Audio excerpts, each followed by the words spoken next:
Wait, don't tell me that you're still keeping your birthdays and holidays listed in your future log. Come with me for a beautiful and simple spread. If we haven't met, my name is Catherine, and welcome to Focus and Flow. This is a place for planning and bullet journal inspiration. I'm placing this spread just on the other side of my future log so that I can access it throughout the year. I am using what is this little guy called? It's really handy and makes a wonderful and perfect circle, so I highly recommend you try one of those. I am just going to make note of the center of the page. All you really need is your notebook. I'm using my Leuchtturm 1917 A5 dot grid journal, but you can use whatever works for you. I have my small Helix ruler, I have a pencil, I have a couple of markers, and then I have this guy, which is super old school. Kind of takes a little getting used to because, to be honest, the last time I really used this was probably a year ago, so it's a little awkward, but once you get the feel for it, it goes nicely and it really makes just that perfect unobstructed circle image. So I'm placing two circles, one on top of each other, and these are going to be identical spreads basically because they're going to each serve a similar function but a different one. So essentially I am splitting these different circles into the months of the year. So I am going to create almost like a clock face, but instead of numerals, it's going to be the months, right? So January is going to be in the 1 o'clock position, February is in the 2 o'clock position, and so forth. It does take a little bit of spatial capacity to be able to kind of eyeball where exactly I want these lines to be, but I kind of just sketch out what looks good visually, and then I make it a little more straight and precise using my ruler. Where I got the idea for doing a spread like this was because I found I was running out of room if I was trying to put this into my year at a glance or my future log. I found that visually, if I just created a big sloppy list full of days, you meet people throughout the year, or important days become known to you sometimes throughout the year, and it just would kind of end up not looking good, and I wanted something that I was really going to be able to access and reference throughout the year. So I do like to put this directly behind my future log so I can easily access it and be able to quickly identify what's going on in any given month when I'm setting up my monthlies, and I can just easily migrate over that information. Now, the brackets that we're setting up here all correspond to the different portions of the wheel that represent each and every month. So this is going to be the space I will use to identify who has a birthday in what month, and I'll be able to easily write what the day is of that birthday. When it comes to these two spreads, I have them separated, and to be honest, it just occurred to me that it could also be one single, very large wheel, but I personally have not created that. So if that's something that you have done or you would like to do, or you have any great idea on how to do it, I'm all ears. But for now, I am using two separate wheels. The one on the left is for holidays as well as moon phases and important astrological happenings, and the one on the right is for birthdays, anniversaries, or anything else which is really of a more personal nature.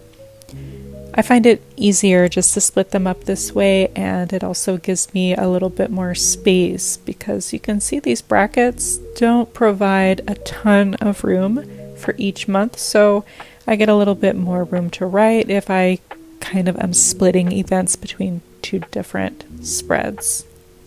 As always, it's a good idea to put this in pencil first. I am going to be coming up in a few moments with my marker, which is going to be much more visible and much more dynamic looking, so we'll see the difference there.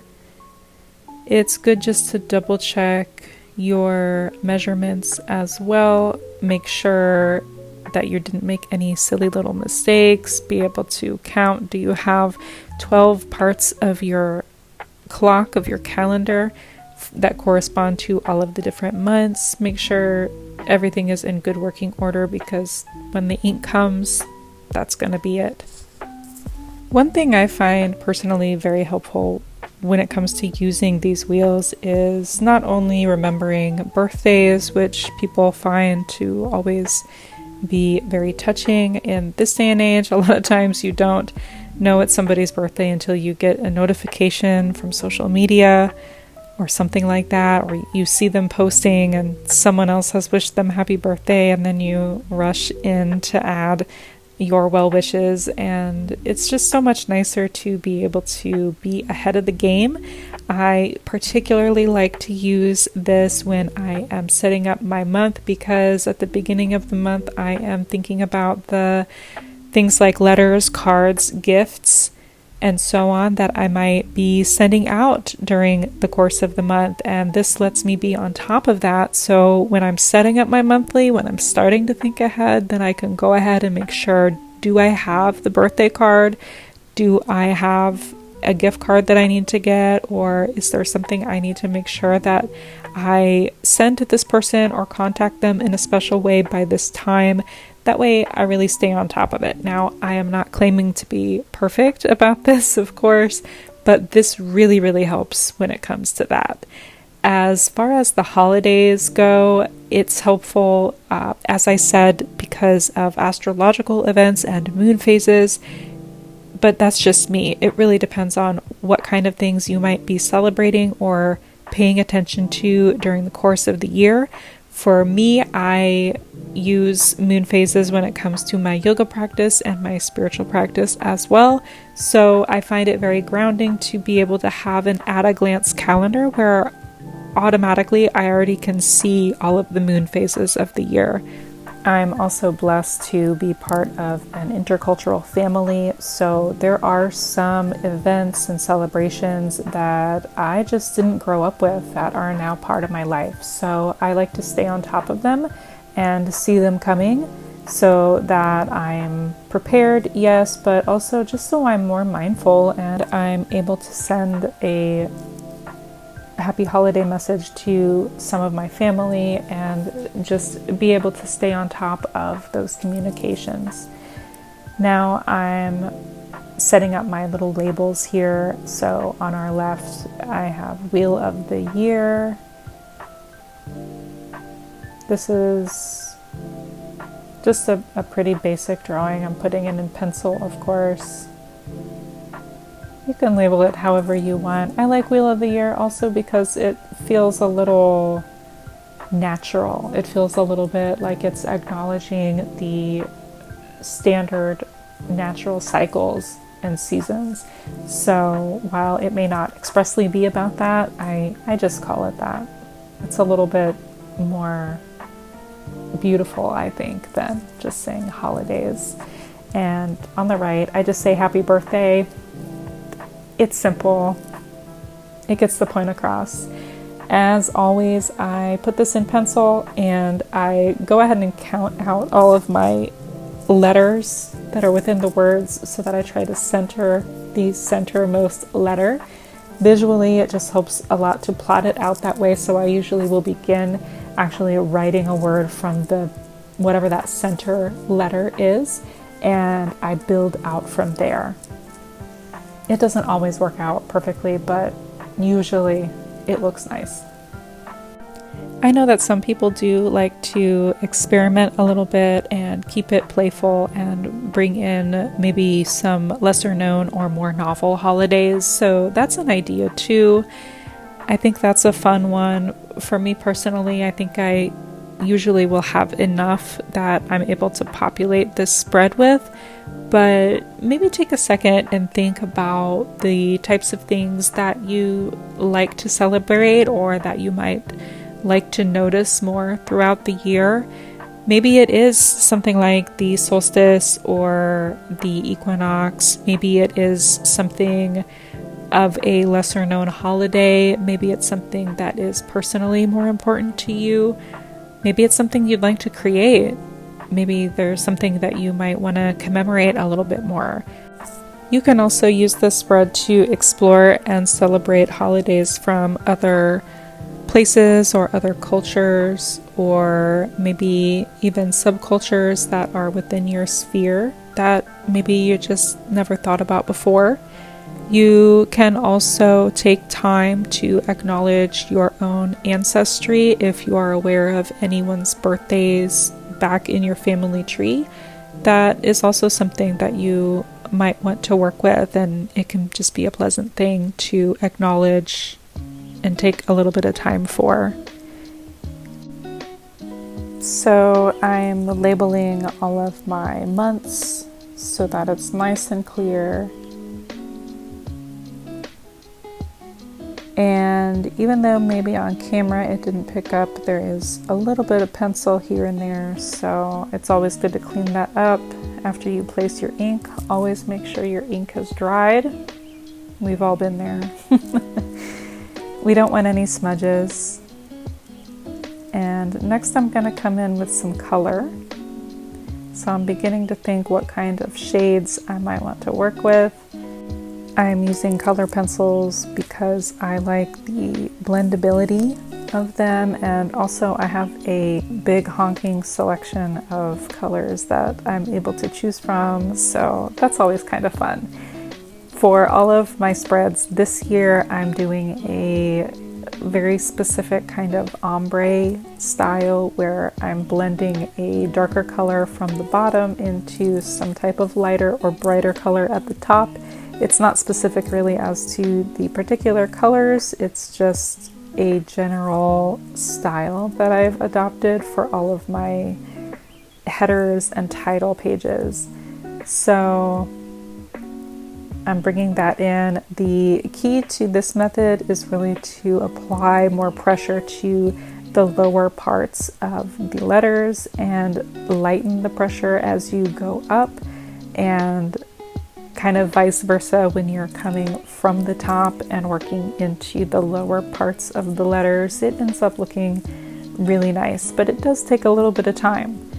So this is a good time to be listening to an audiobook, have some good music on, something kind of relaxing that you can just sort of take in through the ears while you work through this coloration of your spread. It's a form of self-care, isn't it? That's what I like to say.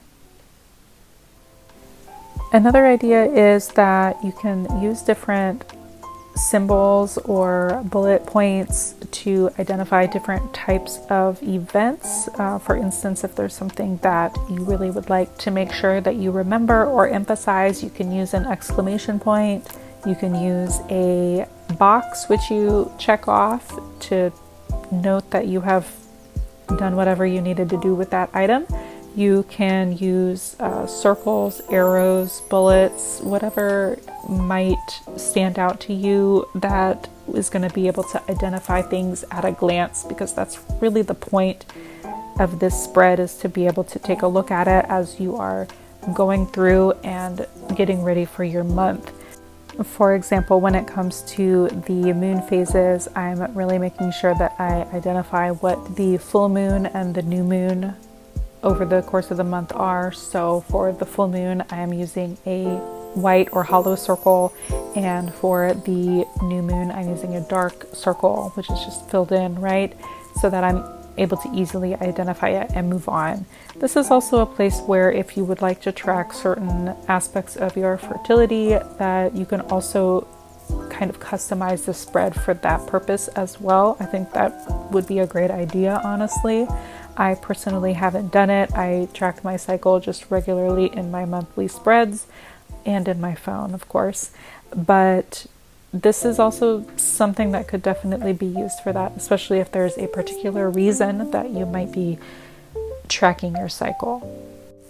Now, I've been using variations of this spread for a couple of years. I believe I started working with something that resembled this approximately 4 years ago, I would say, and it really has evolved over time to end up looking so nice and symmetrical, and it looks a little bit Art Deco, doesn't it? Doesn't it kind of give you that vibe? Very happy with how this has turned out, and more than happy to share it with you if this is something that you'd like to include in your bullet journal.